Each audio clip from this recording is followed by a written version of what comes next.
questão que você me traz é o seguinte: quem está no segundo casamento e só depois que casou e formou a família, se atenta que na Bíblia fala que é considerado adultério e está em adultério, e que os adúlteros ficarão de fora.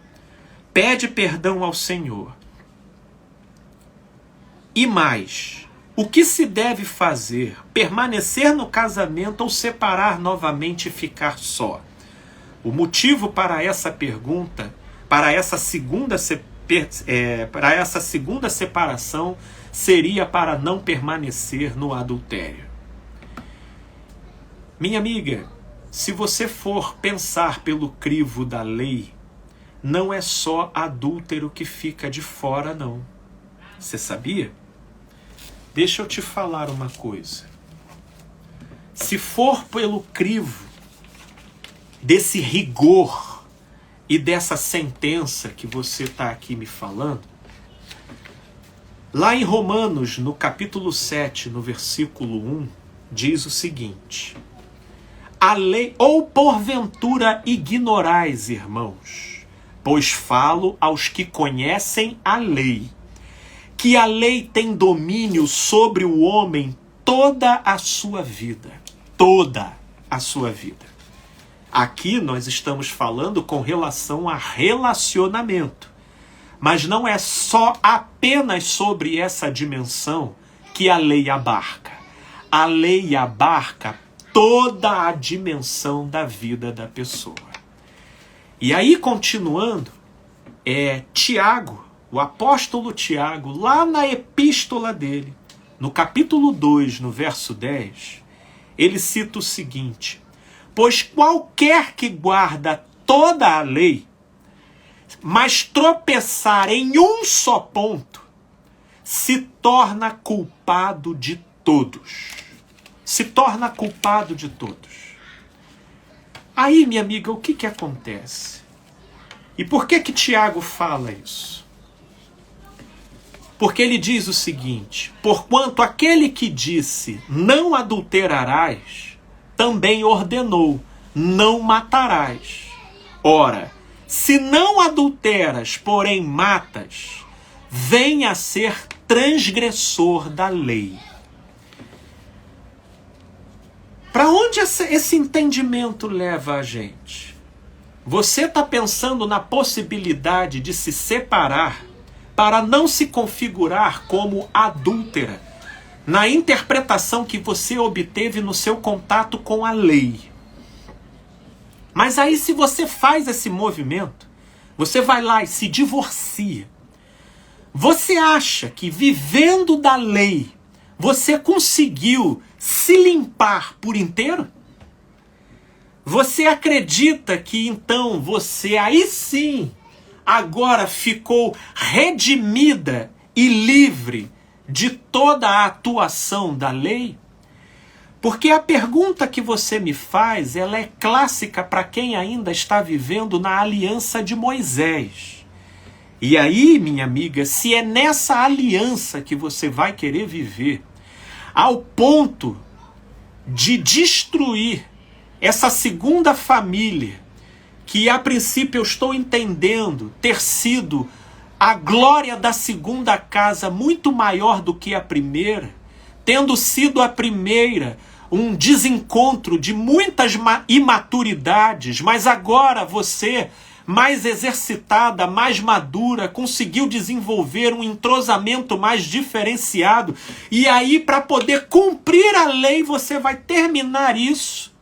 Para quê? Para bater a mão no peito e dizer: Senhor, eu cortei na carne, mas estou chegando aqui de cabeça erguida. E a cruz? Ela entra onde aí? E aí, minha amiga, vamos lá. Vamos levar em consideração que você se separe para cumprir a lei. Aí você já não está mais adulterando, ok? Você não está mais adulterando, mas por outro lado, vai ser Jesus, lá em Mateus, no capítulo 5. Se você for lá em Mateus, no capítulo 5, que aí eu quero poder minha irmã, te perguntar quem é que escapa do que Jesus coloca aqui em Mateus, no capítulo 5, no Sermão da Montanha. Olha o que ele fala lá no verso 21. Ouvistes o que foi dito aos antigos: não matarás, e quem matar estará sujeito a julgamento. Eu, porém, vos digo que todo aquele que sem motivo se irar contra o seu irmão estará sujeito a julgamento. E quem proferir um insulto ao seu irmão estará sujeito a julgamento de tribunal. E quem lhe chamar de tolo estará sujeito ao inferno de fogo. Eu tenho certeza, minha irmã, que muito provavelmente você não matou ninguém. Mas você nunca ficou com uma ira assim? Você já foi fechada num trânsito? Você já foi desrespeitada numa interação com uma pessoa? Você nunca teve um desprezo assim no coração por alguém? É por isso que eu digo que dentro da religião, eles agem com uma mentalidade legalista, mas eles são seletivos. Existe uma seletividade hipócrita, que selecionam determinadas coisas, dos quais eles estabelecem um peso enorme, e outras eles passam um pano quente e eles ignoram solenemente. Mas se for a ferro e fogo que você vai querer levar, você tem que estar consciente de que a lei abarca a vida da pessoa como um todo. E se você vai se resolver no quesito adultério, minha amiga, a lei vai te pegar em algum sentido, porque se é a lei que você quer utilizar para se justificar, vai ser pela lei que você terá que viver. Olha isso daqui. Ouvistes o que foi dito aos antigos: não adulterarás. Eu, porém, vos digo: qualquer que olhar para uma mulher com intenção impura, no coração já adulterou com ela. E aí, minha amiga, a gente para pensar, quantas pessoas casadas já não tiveram relações sexuais imaginárias com outras pessoas? Mas para todos os efeitos, ela está com papel passado. Aí eu te pergunto, minha irmã, o que é adultério? O que é adultério? O adultério é uma contradições de papéis, é uma nomenclatura formalizada em cartório? É isso que é adultério? Ah, meu Deus do céu, a grande verdade é que os homens, eles querem ser os mestres da lei, sem levar em consideração a luz dos homens.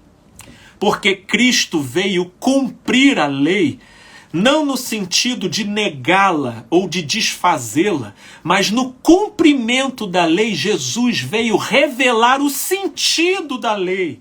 Portanto, não tem como a gente aplicar a lei sem Jesus.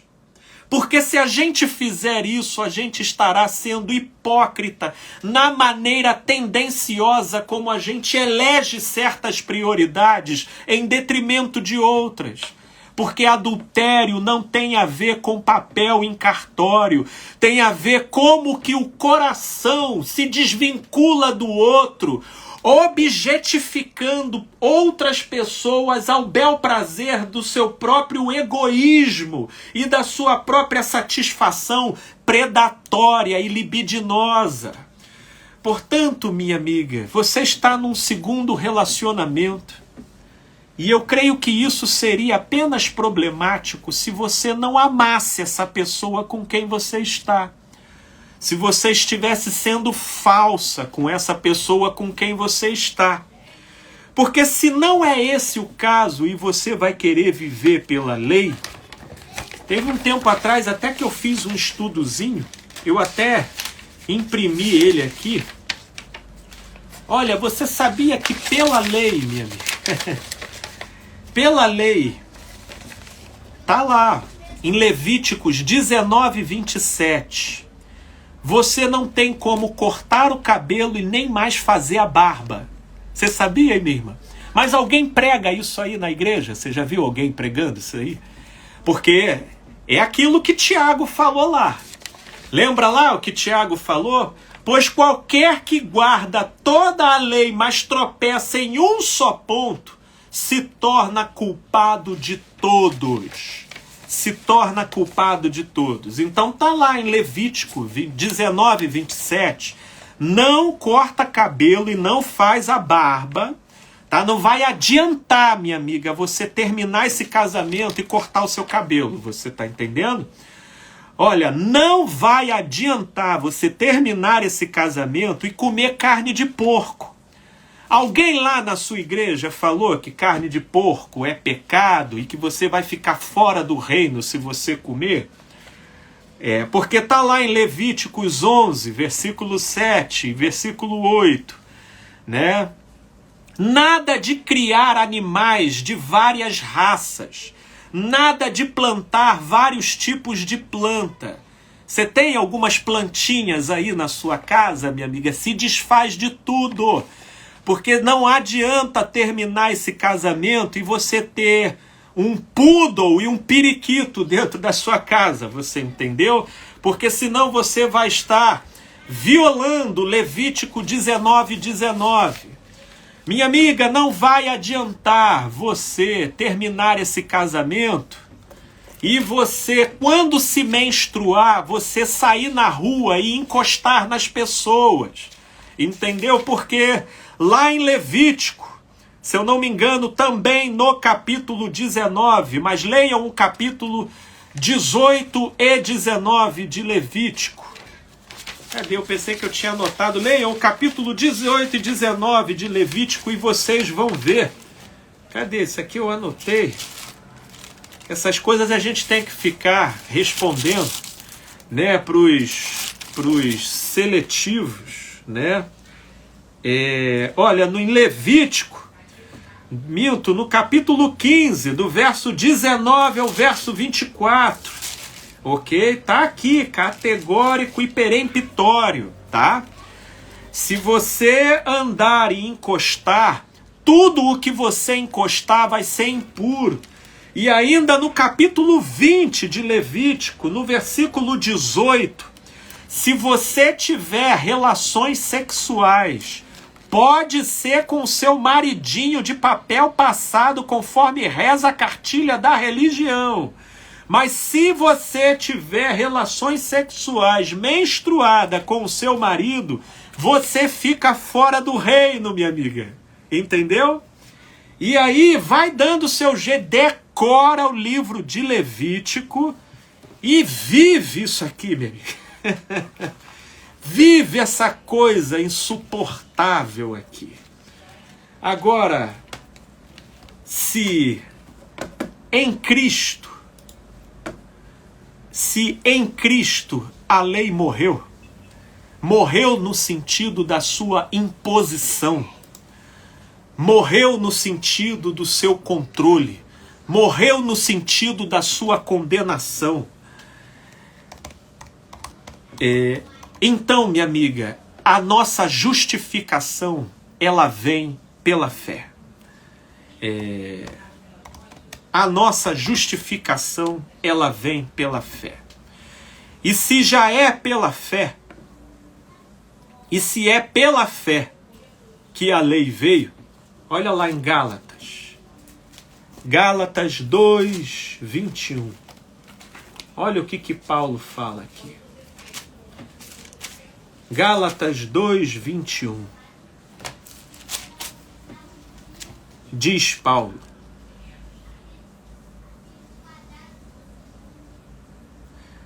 vou até ler, ao invés do 21, eu vou puxar um pouco antes aqui, ó.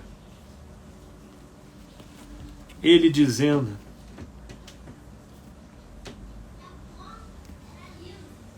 a partir do verso 15, perceba aqui que os judeus, hoje, eles são os equivalentes, tá, dos judaizantes, dos cristãos judaizantes, que mantinham muito mais a sua fidelidade ao sinédrio do que a Cristo. Gálatas, no capítulo 2, a partir do versículo 15. Nós, judeus por natureza e não pecadores dentre os gentios, sabendo, contudo, que o homem não é justificado pelas obras da lei, e sim mediante a fé em Cristo Jesus.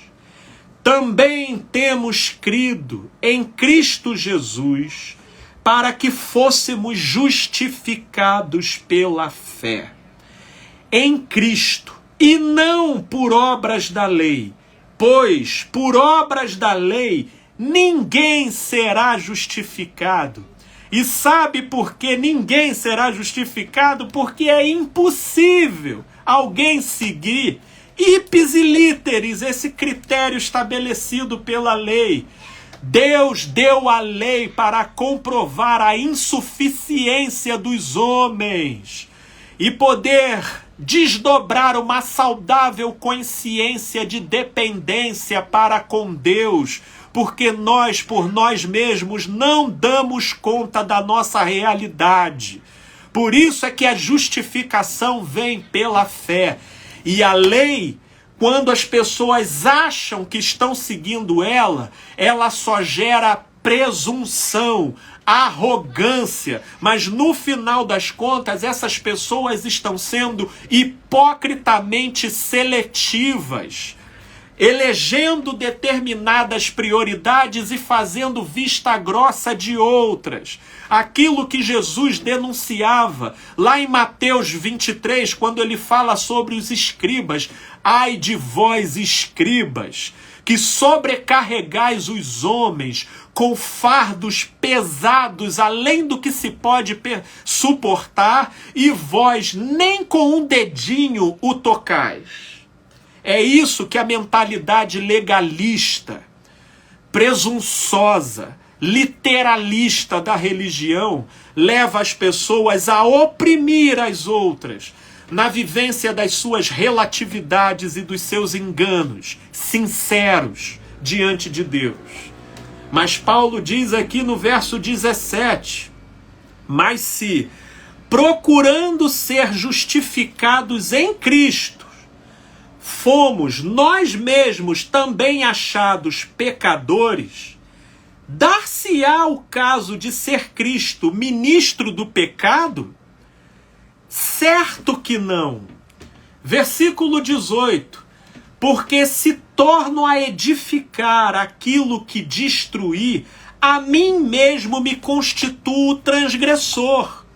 Ou seja, se eu vivo para poder voltar a produzir na minha vida aquilo que me mata, aquilo que me entorpece, aquilo que me intoxica, meu Deus, eu não preciso nem de lei para me condenar, porque eu serei a minha própria sentença. E no caso do término do seu primeiro casamento, não foi o papel do divórcio que te levou prejuízo. O que te levou prejuízo foi uma vida infrutífera e possivelmente marcada por ausência de afeto, marcada por inúmeros distanciamentos, não raras vezes desrespeitos, brigas e violências e até traições. Ora, você então tem que retornar para esse cenário, para você então se sentir justificada diante de Deus? Isso é loucura, meu Deus. Versículo 19. Porque eu, mediante a própria lei, morri para a lei. Isso aqui é Paulo, o apóstolo, dizendo: a fim de viver para Deus. Estou crucificado com Cristo. Logo, já não sou eu quem vive, mas Cristo vive em mim. E esse viver que agora tenho na carne, vivo pela fé no Filho de Deus, que me amou e a si mesmo se entregou por mim. Não anulo a graça de Deus, pois se a justiça é mediante a lei, segue-se que morreu Cristo em vão. Não torne vã a cruz na sua vida, minha amiga. Porque você não será adúltera porque você tem um papel de divórcio no cartório. Você será adúltera se você permanecer num casamento no cartório, mas na relação com a pessoa houver uma ausência de amor, de maneira tal a provocar uma carência em você, que você vai estar sempre se imaginando fora daquela relação. Mas como os homens vivem de aparência, ninguém vai te julgar como adúltera, porque você tem um papel registrado em cartório. Mas você serve a um Deus que não olha cartório.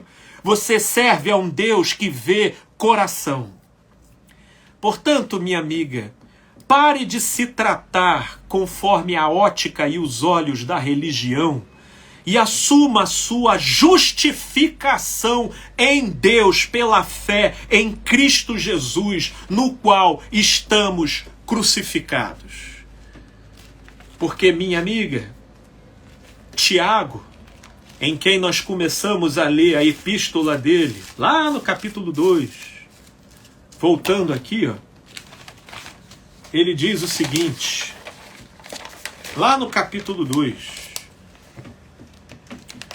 no verso 12 e 13, falai de tal maneira, e de tal maneira procedei, como aqueles que hão de ser julgados pela lei da liberdade. Porque o juízo é sem misericórdia para com aquele que não usou de misericórdia. A misericórdia triunfa sobre o juízo. Portanto, minha amiga, deixa eu te falar uma coisa. Se nesse casamento que você está, nesse segundo casamento que você está, existe respeito, existe amor, existe entrosamento, é uma relação amadurecida e com potencial de vida, pelo amor de Deus, não dê um tiro no pé. Porque não se pode servir a dois senhores, minha irmã. Ou você vai servir o olhar dos homens, exigindo um comportamento protocolar conforme as ênfases que hipocritamente eles selecionam na moral vigente do grupo deles, ou você servirá ao Senhor, que conhece o seu coração e é quem te justifica. E como diz lá em Romanos capítulo 8, se é Deus que te justifica pela fé, quem te condenará? Fique em paz, minha irmã, de todo o coração.